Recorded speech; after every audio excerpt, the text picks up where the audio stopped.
Hi hello ಎಲ್ರಿಗೂ ನಮಸ್ಕಾರ. ಎಲ್ರಿಗೂ ಅಮೃತ ಅಡುಗೆ ಮನೆ ಚಾನಲ್ಗೆ ಸ್ವಾಗತ. ಇವತ್ತು ನನ್ನ ಚಾನೆಲ್ನಲ್ಲಿ ಎಲ್ಲರಿಗೂ ಇಷ್ಟ ಆಗುವಂತಹ ಒಂದು ರೆಸ್ಟೋರೆಂಟ್ ಸ್ಟೈಲ್ನಲ್ಲಿ ಮನೆಯಲ್ಲೇ ಮಾಡ್ಕೋಬಹುದಾದಂತಹ ಒಂದು ಚಿಕನ್ ಕಬಾಬ್ ಹಾಗೂ ಅದಕ್ಕೆ ಒಂದು ಸೈಡ್ ಡಿಶ್ ಆಗಿ ಪುದೀನ ಹಾಗೂ ಮೊಸರು ಚಟ್ನಿಯನ್ನು ಯಾವ ರೀತಿ ಮಾಡ್ಕೋಬೋದು ಅಂತ ತಿಳಿಸ್ಕೊಡ್ತಾ ಇದ್ದೀನಿ.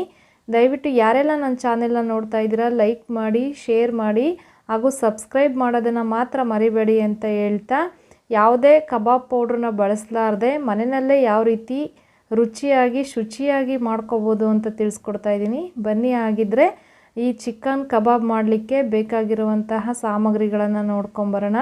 ನಾವಿವತ್ತು ಈ ಚಿಕನ್ ಕಬಾಬ್ಗೆ ಅರ್ಧ kg ಚಿಕನನ್ನು ಬಳಸ್ತಾ ಇದ್ದೀವಿ. ಮೊದಲಿಗೂ ಒಂದು ಮಿಕ್ಸರ್ ಜಾರ್ನಲ್ಲಿ 1 ಗೆಡ್ಡೆಯಷ್ಟು ಬೆಳ್ಳುಳ್ಳಿಯನ್ನು ತಗೊಳ್ತಾ ಇದ್ದೀನಿ.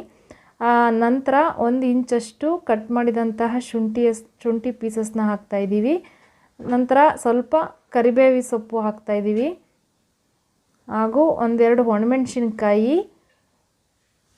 1-2 table spoon Kashmiri red chilli powder, 1/2 tea spoon ಜೀರಿಗೆ powder, 1/2 tea spoon garam masala, 1/2 table ಸ್ಪೂನಷ್ಟು ಧನಿಯಾ ಪೌಡ್ರು ಹಾಗೂ 1 ಟೇಬಲ್ ಸ್ಪೂನಷ್ಟು ಮೊಸರನ್ನ ಹಾಕೋಬೋದು. ಮೊಸರನ್ನ ಬೇಡ ಅಂದರೆ ಸ್ಕಿಪ್ ಮಾಡ್ಕೋಬೋದು, ಆದರೆ ಸ್ಮೂತಾಗಿ ಬರುತ್ತೆ ಅಂತ ಹಾಕಿರೋದು. ಈ ರೀತಿಯಾಗಿ ಎಲ್ಲ ಮಸಾಲವನ್ನು ನೀರು ಹಾಕ್ಲಾರ್ದಾಗೆ ರುಬ್ಕೋಬೇಕು. ಈಗ ರುಬ್ಕೊಂಡಾಗಿದೆ. ಈ ರುಬ್ಬಿದಂತಹ ಒಂದು ಪೇಸ್ಟನ್ನು ನಾವು ತೊಗೊಂಡಿರ್ತಕ್ಕಂಥ ಚಿಕನ್ಗೆ ಹಾಕ್ಕೊಳ್ಳೋಣ. ಯಾವುದೇ ಒಂದು ಅಂಗಡೀಲಿ ಸಿಗುವಂತಹ ಕಬಾಬ್ ಪೌಡ್ರನ್ನ ಬಳಸಲಾರ್ದಂಗೆ ನಾವು ಮನೆಯಲ್ಲೇ ಯಾವ ರೀತಿ ರುಚಿಯಾಗಿ ಮಾಡ್ಕೋಬೋದು ಅನ್ನೋದಕ್ಕೆ ಈ ವಿಡಿಯೋ ಹಾಕ್ತಾಯಿದ್ದೀನಿ. ಈ ರೀತಿ ಟ್ರೈ ಮಾಡಿ ನೋಡಿರಿ, ತುಂಬ ರುಚಿಯಾಗಿ ಬರುತ್ತೆ. ಇದಕ್ಕೆ 1 ಟೇಬಲ್ ಸ್ಪೂನಷ್ಟು ಕಾರ್ನ್ಫ್ಲೋರು ಹಾಗೂ 1 ಟೇಬಲ್ ಸ್ಪೂನಷ್ಟು ಕಡಲೆ ಹಿಟ್ಟು ಹಾಗೂ ರುಚಿಗೆ ತಕ್ಕಷ್ಟು ಉಪ್ಪನ್ನು ಹಾಕ್ತಾಯಿದ್ದೀನಿ. ಒಂದು ಅರ್ಧ ನಿಂಬೆಹಣ್ಣನ್ನು ರಸವನ್ನು ಹಿಂಡ್ಕೊಳ್ಳೋಣ. ನಿಂಬೆಹಣ್ಣು ಹಾಕೋದ್ರಿಂದ ಚೆನ್ನಾಗಿರುತ್ತೆ. ಹಾಗೆ ಒಂದು ಚಿಟಿಕೆಯಷ್ಟು ಸೋಡಾ, ಒಂದು ಜ್ಯೂಸಿ ಟೇಸ್ಟನ್ನು ಕೊಡುತ್ತೆ. ಹಾಗಾಗಿ 1 ಚಿಟಿಕೆಯಷ್ಟು ಸೋಡಾವನ್ನು ಹಾಕ್ರಿ. ನಂತರ 1 ಮೊಟ್ಟೆಯಲ್ಲಿ ಬಿಡಿ ಭಾಗವನ್ನು ಮಾತ್ರ ತೊಗೊಂಡು ಹಾಕ್ತಾಯಿದ್ದೀನಿ.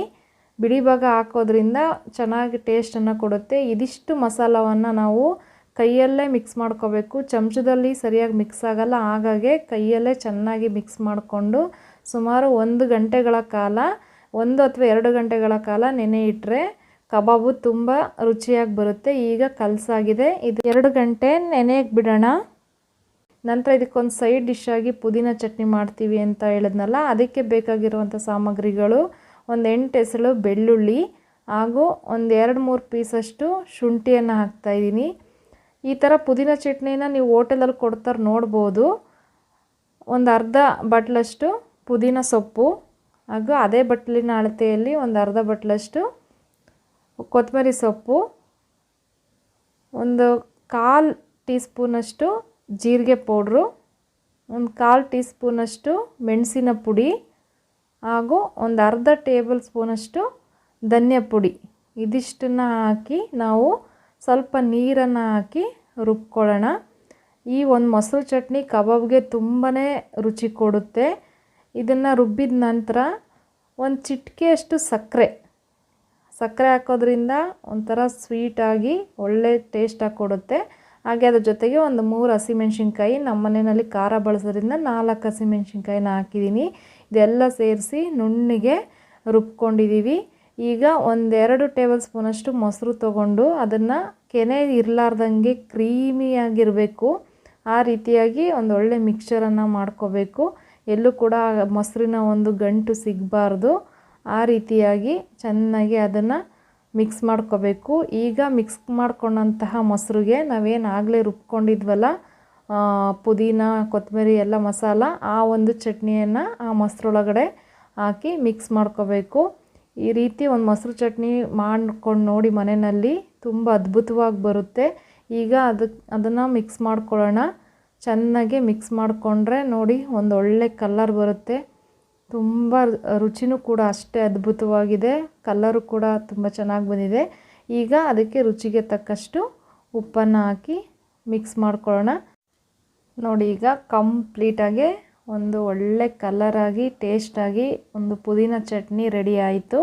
ಈಗ ನಾವು ಕಬಾಬನ್ನು ಕರಿಯೋಣ. ಈಗ ಒಂದು ಬಾಣಲಿಲಿ ಎಣ್ಣೆಯನ್ನು ಕಾಯಕ್ಕಿಟ್ಕೊಂಡು, ಎಣ್ಣೆಯಲ್ಲೇ ತೀರಾ ಕಾಯಿಸಬಾರ್ದು, ಅದು ಒಳಗಡೆ ಬೆಂದಿರೋದಿಲ್ಲ ಚಿಕನ್ನು. ಹಾಗೆ ತೀರಾ ಲೋ ಫ್ಲೇಮಲ್ಲಿ ಇಟ್ಕೊಂಡ್ರೂ ಸಹ ಕಬಾಬ್ ಪೀಸ್ಗಳು ಎಣ್ಣೆಯನ್ನು ಕುಡಿದ್ಬಿಡ್ತವೆ. ಹಾಗಾಗಿ ಈಗ ಒಂದೊಂದೇ ಬಿಡಿ ಬಿಡಿಯಾಗಿ ಹಾಕ್ತಾ ಹೋಗಬೇಕು. ಒಂದು ಮೀಡಿಯಮ್ ಫ್ಲೇಮ್ನಲ್ಲಿ ಎಲ್ಲ ಚೆನ್ನಾಗಿ ಹದವಾಗಿ ಕರಿಬೇಕು. ಈ ರೀತಿಯಾಗಿ ನೋಡಿ ಎಷ್ಟು ಚೆನ್ನಾಗಿ ಬಂದಿದೆ ಅಂತಲೇ ಹೇಳ್ಬೋದು. ಭಾಳ ಕ್ರಿಸ್ಪಿಯಾಗಿ ಬಂದಿದೆ, ಒಳ್ಳೆ ಕಲರ್ ಬಂದಿದೆ. ಯಾವುದೇ ಒಂದು ಫುಡ್ ಕಲರ್ನ ಬಳಸಲಾರ್ದೆ ಮನೆಯಲ್ಲೇ ನಾವು ರೆಸ್ಟೋರೆಂಟ್ ಸ್ಟೈಲ್ನಲ್ಲಿ ಮಾಡ್ಕೋಬೋದು ಅಂತ ಈ ವಿಡಿಯೋ ಮೂಲಕ ನಿಮಗೆ ತಿಳಿಸ್ಕೊಡ್ತಾ ಇದ್ದೀನಿ. ನೀವು ಹಲವಾರು ರೀತಿ ಕಬಾಬ್ ಮಾಡಿರ್ಬೋದು. ಈ ರೀತಿ ಒಂದ್ಸಲ ನೀವು ಮನೆಯಲ್ಲಿ ಟ್ರೈ ಮಾಡಿ, ಖಂಡಿತ ಇಷ್ಟಪಡ್ತೀರಾ ಅಂತ ಹೇಳ್ತಾ ನನ್ನ ಈ ವಿಡಿಯೋ ನೋಡಿದ್ದಕ್ಕಾಗಿ ತಮಗೆಲ್ರಿಗೂ ಧನ್ಯವಾದಗಳು. ನನ್ನ ಮುಂದಿನ ವಿಡಿಯೋಗಳಿಗಾಗಿ ಅಮೃತ ಅಡುಗೆ ಚಾನೆಲ್ನ ನೋಡ್ತಾ ಇರಿ.